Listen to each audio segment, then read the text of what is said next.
할렐루야.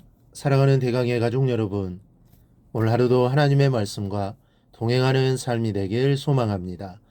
오늘 함께 나눌 하나님의 말씀은 마태복음 20장 1절에서 7절 말씀입니다.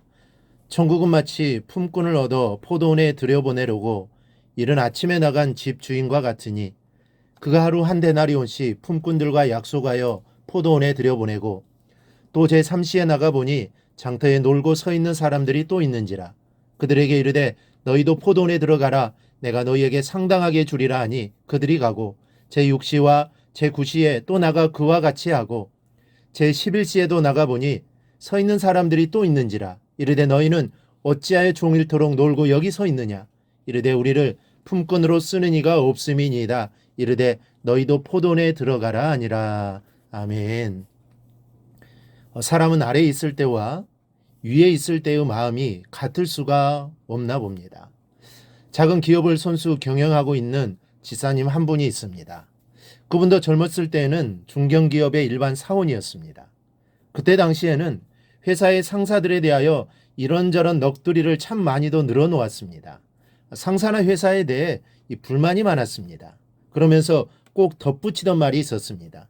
나는 이후에 기회가 주어지면 내 밑에 사람들에게 잘하겠다.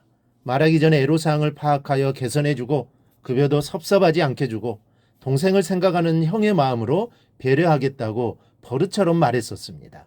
그런데 사람이 지금은 직접 회사를 경영하고 있는데 그리 크지도 않은 회사에서 많지도 않은 직원들을 항상 들들 볶아댑니다. 전에 회사에 다니던 직원이었던 때의 일들은 다 잊었는지 회사를 경영하는 모습을 보면 어떻게 해서든지 월급을 적게 줄 생각은 하면서도 직원들이 이 일은 충실하게 더 많이 해주기를 바라고 있습니다. 이런 것들이 심해지면 요즘에 그런 행동을 갑질이라고 말합니다. 납품업체와 같은 하도급 업체들은 불이익을 많이 당합니다. 그런데 그 하도급 업체도 동일한 짓을 그 아래 납품업체에게 그대로 하는 경우가 많습니다. 이런 것을 갑질이라고 하는데 사람은 이렇게 위치에 따라 하는 행동이 다릅니다. 이 사람의 마음이란 게 다 그렇습니다. 경영주가 되어서 밑에 부릴 사람을 두게 되면 사실 일을 시켜야 하기에 한움 수 없이 싹을 주는 것이지 진심으로 그 사람들을 생각하고 그 가정의 형편을 고려하고 직원들의 인생을 염려하는 덕스러운 경영자가 되기는 이게 쉽지가 않습니다. 오늘 본문에서 주님께서는 제자들에게 천국을 비유로 설명하고 계십니다. 이 비유에서 포도원을 경영하는 주인은 하나님 아버지를 의미하는데 본문 말씀 속에서 우리는 중요한 사실 두 가지를 발견할 수 있습니다. 즉 하나님께서 우리를 부르시는 목적을 발견하게 됩니다. 먼저 하나님은 일을 시키는 것이 목적이 아니라 싹을 얻게 하는데 목적이 있으십니다. 사람과는 정반대입니다. 사람들은 일을 시키기 위해 싹을 줍니다. 그러기에 될 수만 있다면 임금은 적게 주고 일을 많이 시키려고 애를 씁니다. 그래서 조금이란 사람에게는 꼭 그 시간만큼을 따져서 급여를 주는 것입니다. 오늘 말씀을 보면 포도원 주인 일꾼들을 모읍니다. 아침 일찍 나가고 제3시에도 나가고 제6시, 제9시에도 나가서 데리고 옵니다. 제11시에도 나가서 놀고 있는 사람들을 데리고 옵니다. 11시는 오후 5시에 해당됩니다. 하루 일을 마치는 해지는 시간을 6시로 보면 일할 수 있는 시간이 1시간밖에 남지 않은 시간입니다. 그런데도 데리고 와 일을 시킵니다. 그리고 이들과 약속한 금액은 1데나리온입니다. 사람 계산대로 한다면 오늘 말씀의 마지막 시간에 온 사람은 9시간을 일한 사람이 1데나리온을 받았으니 9분의 1데나리온을 받아야 마땅합니다. 그러나 하나님께서는 오직 우리만을 생각하시는 마음으로 우리를 일꾼으로 불러주신 것이기 때문에 그 싹을 주기 위해 우리를 부르신 것이기 때문에 1시간을 일했어도 받는 것은 1데나리온입니다. 하나님은 일한 시간에 마음을 쓰시는 것이 아니라 그 사람이 하루를 살아가는데 필요한 만큼의 넉넉한 품삯을 계산하십니다. 하나님은 이렇게 주인 중심이 아니라 일꾼 중심으로 생각하시는 분임을 본문을 통해 가르쳐주고 있습니다. 둘째는 끝까지 부르시는 분이라는 사실입니다.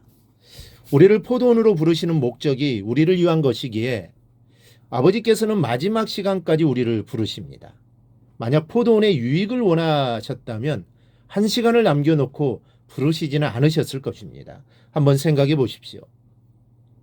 1시간을 남겨두고 일하러 온 사람이 제 아무리 열심히 한들 한 일이 얼마나 되겠습니까? 일할 준비하고 일감을 할당받고 이럭저럭 하다 보면 해놓은 일이 아무런 표시도 안 났을 것입니다. 그런데도 그 1시간을 남겨두시고도 부르셨습니다. 왜 그러셨을까요? 일을 위한 목적이 아니기 때문입니다. 주시기 위한 목적으로 끝까지 부르시는 것입니다. 우리를 향한 부르심이 다 이렇다는 것을 알아야 합니다. 우리 역시 마찬가지가 아니겠습니까? 우리가 일평생을 주님 위에 산다 한들 우리의 손으로 이루어 놓은 일이 그 얼마나 되겠습니까? 그러나 여러분, 하루도 채우지 못하는 우리의 불성실함에도 하루치의 품삯을 계산하시는 풍성한 분이 우리 주님이십니다. 그래서 은혜입니다. 이들이 포도원에 들어간 것은 그들의 의지가 아닙니다. 전적으로 주인의 의지에 달려 있었던 것입니다. 오늘 우리가 성도가 되고 또 일꾼이 된 것도 이와 같습니다. 주님은 너희가 나를 택한 것이 아니요 내가 너희를 택하여 세웠다고 하셨습니다. 이 세상에 있는 학교나 직장 등은 요구되는 자격만 갖추면 얼마든지 갈 수가 있지만 그리스도의 제자가 되고 일꾼이 되는 것은 인간의 의지와 무관하게 하나님의 선택이 우선됩니다. 그러므로 우리는 나를 불러 일꾼으로 세우신 주의 은혜를 감사하고 보답하는 삶을 살아야 합니다. 주께서는 가장 약하고 보잘것없는 우리를 택하사 거룩한 직임을 맡기셨으니 아무도 자기를 내세우려 해서는 안 됩니다. 우리에게 요구되는 것은 충성입니다. 은혜를 아는 사람들은 예외 없이 모세나 바울처럼 충성을 다하게 되어 있습니다. 오늘 하루도 나를 불러 하나님의 자녀 삼아주신 하나님의 사랑과 은혜를 충분히 이해하고 또 감사하며 사는 하루가 되기를 주님의 이름으로 축원합니다. 오늘 묵상한 말씀을 굳게 잡고 삶으로 실천하며 살아내는 대강의 모든 성도들이 되기를 축복합니다.